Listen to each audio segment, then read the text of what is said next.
Hey, what's up, everybody? This is Angel with this brand new video. The time is about 6:30.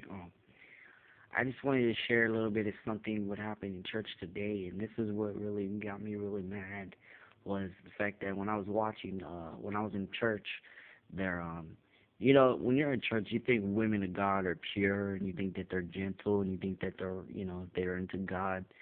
Let me just share a little bit. There was a man, like a little buddy of mine. He was young, maybe 18, 16. During the altar call, he goes up and he prays for someone, and the woman of God tells him to go back down and sit down. And I kind of felt like, that was kind of messed up because if I was a sister in Christ, because I seen it, if a sister in Christ goes up there and starts praying, it's okay. But when a little boy goes up there and the woman of God tells him to go sit in this chair, it kind of felt like, if that was my kid and a pastor's wife was talking to him like that, I'd get mad. Anyways, she came up to me. I told him, don't get discouraged. She comes up to me and asks me if there's a problem. And I turned around and looked at her back and said, is there a problem? I told her right back, that's right, man. I stood up for myself against these women. I said, yo. I said, you know what? I said, is there a problem? She didn't like that. She didn't like the fact that I encouraged a little boy, that, just was trying to do that out of the kindness of his heart, just because the fact that his dad does it, which is fine. I think all kids should be able to be like their parents if they feel like it or, do whatever they want. I just feel like today in society that even people in church have that mean kind-hearted spirit.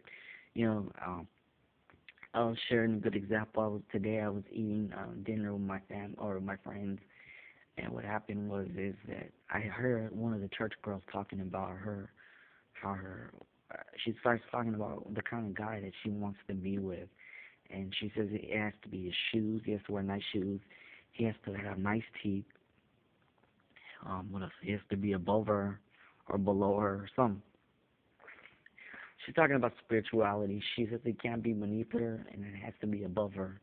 That means that he can't be a homeless guy just going to church.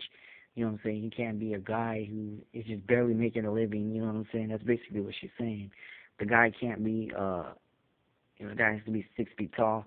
And I'm surprised that she didn't even trip on the on the church or on my bad, on the guy's height. Because I said, hey, well, what about a guy's height? And she said, well, she's been with short guys. And then I told her, okay, well, as you get older, you lose your looks. And she's like, well, he doesn't lose his shoes. And then I started thinking to myself, okay. And then I told her, okay, you lose your teeth, you lose your looks, and you might even lose your job. And then what? And then she just got real quiet. And then I started thinking, like, what? My friend, her name's Lori. She's a real nice lady, real Christian woman, real good person. She comes out and says that she doesn't care what the guy looks like. I even asked her in the car. She said she wouldn't care if he had no teeth or how he looks, as long as he loves God. Because she says that with teeth and all that other stuff, it can always be fixed.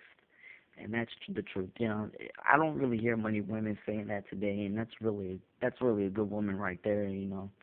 But anyways, I going back to the subject, I kind of was just disappointed in her cousin. I just started thinking, man, no wonder why she's by herself. She's probably in her mid-30s, and she's losing her looks as well. She probably doesn't look like the way she did 20 years ago. You know what I'm saying?